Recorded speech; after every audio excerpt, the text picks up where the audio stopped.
Hey there everyone, it's Misty here from TheJollyFatElf. Thank you so much for joining me in today's video. I'm finally excited to announce that I am a guest designer for Gerda Steiner Designs. I am so excited when I heard back from them to say that they had chosen me as one of their guest designers. Thank you again, I really do appreciate it.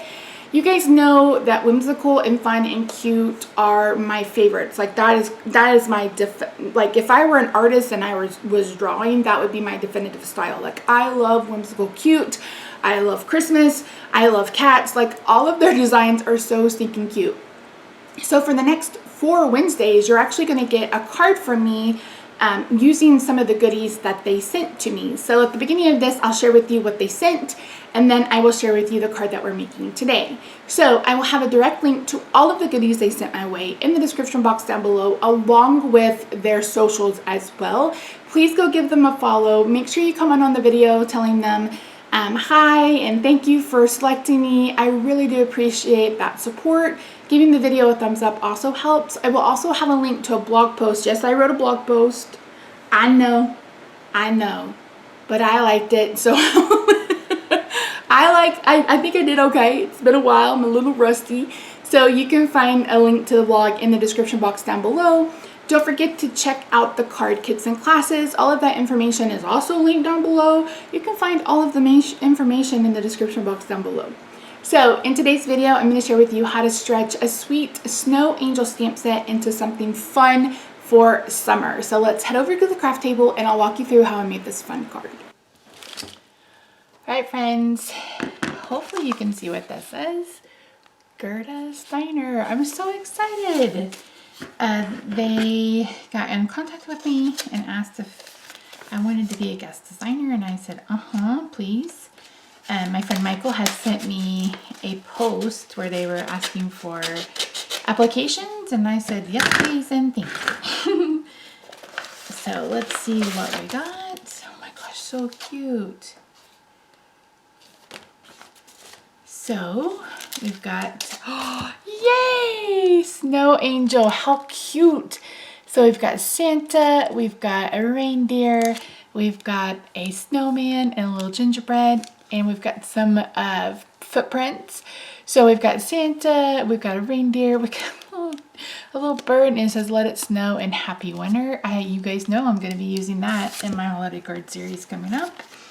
We've got the cat and boxes. I requested this one specifically because of Roxy, even though she does not get in boxes. It's the weirdest thing.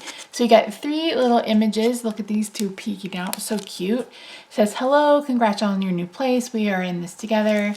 Thank you for helping me out. And my favorite place is next to you. So stinking cute. And then we have Melon Muncher, which is this cute little gerbil or hamster eating a piece of watermelon. So I'm so stinking excited to create with these. So I am going to cut to me creating a card using one of these stamp sets. And I will have all of the information along with links to these in the description down below. So I am going to start by creating my pool background. This is a stencil from MFT. I'm sure several other manufacturers carry something similar. I'm actually going to be making 2 backgrounds. I want one to be like the background for the actual shaker card part. And then another one, I'm going to use the coordinating pool die that goes with this stencil from MFT to cut it out and make it look like they are like the shape of the pool. So that's how it worked out in my head. You'll have to let me know what you think when after this is done, because I'd love to hear your feedback on this card. When I looked at it, I thought they could really look like they were floating or swimming in the swimming pool. And I love this stencil because it really does make you look, and I could have left it like this, and maybe I should have to make it look a bit more like it was the bottom of the pool. But this really does look like the bottom of my pool, except mine is a bit more faded because we need to have it redone. All right, so I'm going to be stamping the gingerbread, the Rudolph, and the bird. I skipped Santa and I skipped the snowman. Just because I wanted it to look like these little characters were on their winter break or their holiday before the holiday, or their vacation before the holidays got a little crazy. Lord have mercy on my soul. It's going to be one of those days, you guys. So I like to stamp with the MFT Intense Black Hybrid ink. That's the ink of choice that I use for my Copic coloring. So we're going to start with the bird, and I made this one a cardinal, and I'm coloring with my favorite kind of deep red combo, which is R59, R46, and R35. And I just started with the deepest color where there would be shadow. So like the closest to his body for his wings, underneath his poor little head, and then right before, like right at his belly before his shoes. And then I started at the bottom, kind of like where his jowls are, and then worked my way up to the lightest red. And I really love how he turned out. He is wearing little shoes, but I ended up just coloring them orange to have them fade out and look like they look like maybe they're his feet rather than shoes. But I figured a cardinal really signals winter. I wish it was winter here. I'm in Dallas and we are like on day 30 where we've been over 100 degrees. It's hot and we haven't had any rain. So yeah, we haven't gotten in the pool quite as much as I'd like to, but it's the best place to be, even though some days it feels like a hot tub rather than a swimming pool. For the gingerbread men, I actually colored kind of the same way, but going back and thinking about it, I would have made the edges of him a little bit darker rather than putting where the shadows are, because an actual gingerbread cookie is flat. But since he's not, he's kind of a real character, or he would be up and moving around if he was swimming. I went ahead and colored him like I did the bird. And just making the middle of him the lightest color. And this makes me want to ginger snap real bad. I'm not a gingerbread person, but I love ginger snaps. I don't know what it is. They're just spicy and good. So, and I get a craving for those every once in a while. Ben & Jerry's, like it was 2009, Rob found a ginger snap ice cream that they made. We only found it one time, but it was probably some of the best ice cream I've ever had in my life. It was so stinking good. All right, for Rudolph, I'm using the same colors that I used for the gingerbread man, but I'm just making it a little bit deeper on his face, and then I'll do the same thing on his body, and then we'll make his antlers and his kind of snout a much lighter color. And I'm going to go ahead and make him Rudolph. And like I said, I just had this cute idea that, they're taking one last vacation, kind of like a baby moon. This is a Christmas moon. So one last vacation before the holiday rush starts. And that's going to be here soon, you guys. I'm doing this voiceover on August the 8th. Like, Christmas is not that far away, and my holiday card series is not that far away. So from now until then, you're going to see a video from me at least on Wednesdays and Fridays. And then once the holiday card series starts, it'll be Monday, Wednesday, and Friday, all Christmas, all the time. So let me know in the comments what kind of like techniques you like me to focus on. What kind of cards would you like me to do? Of course, I'm going to have some whimsical, that's who I am. But I also want to do like some elegant cards. What would you like to see me do?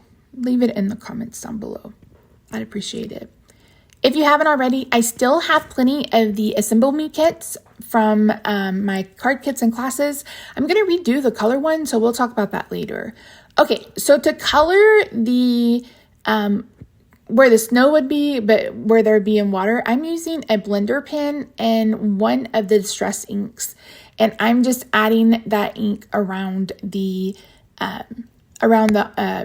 character. So rather than snow, it's actual water, and I pulled a color from the water. The one thing you want to do when you work with blender pens is this is like it's a liquid. So if you go too much, you may cause the paper to peel. So just keep that in mind. Then I cut those out with some scissors, and then now we're going to move on to cutting out the card base. And you can see there how I kind of have them laid out. I think I changed that in the end, but we're going to go with this. So this is the coordinating swimming pool die that went with that stencil that I picked up from MFT. I'm going to run that through, and then I'm going to create my own frame for a shaker card. The biggest rectangle is from Stamp Anything, and then this next one is from Pink and Main. And I'm going to use that to cut it out. Now, eventually, I believe I go back and I change the bigger one for a smaller rectangle from Pink and Main, so I have a little bit bigger of a border. So if you're like me, I used to teach, when you inherit classrooms, you normally inherit a bunch of stuff. And I inherited an entire box of transparencies, and we never used like we'd moved on to projectors and stuff. So I was able to bring those home, and I have a lifetime supply.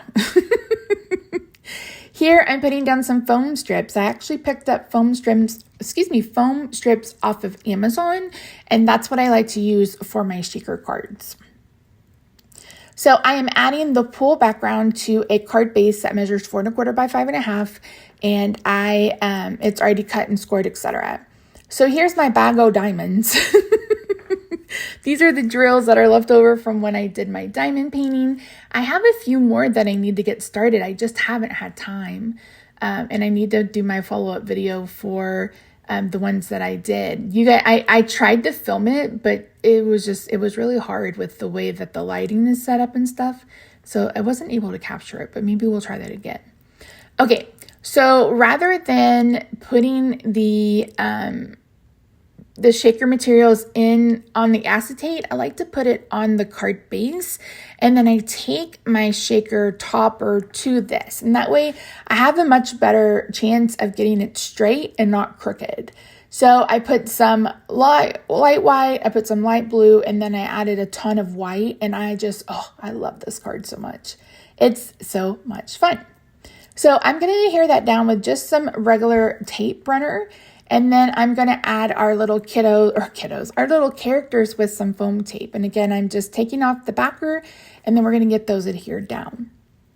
I also have the mystery card bundles left. I've lowered the price on those by $5. So you're getting 15 cards, most of which are Christmas, for $30. I think that's a pretty good deal. So it's basically $2 a card.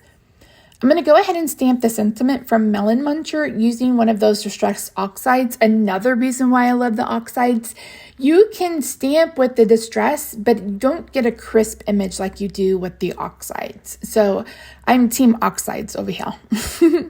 Once I stamp that, I'm going to go ahead and cut it with a circle, and then we're just about done. So I will have all the information linked in the description box down below, including a link to the coordinating blog post, all of the supplies I used, a link to Gerda Steiner blog, Facebook, Instagram, all of the things. Like I said, leave me a comment saying hi and letting me know what you would like to see in the holiday card series. But after that, that's it. Thank you so much for joining me today. I really do appreciate you. I'm using a little bit of white gel pen to add some white back to our sweet little cookie. And then that's it. So yeah, anyway, thank you so much for joining me today. I really do appreciate you. I hope you have a good day, night, weekend, wherever you are. I love your faces. I'll see you in my next video. Bye for now.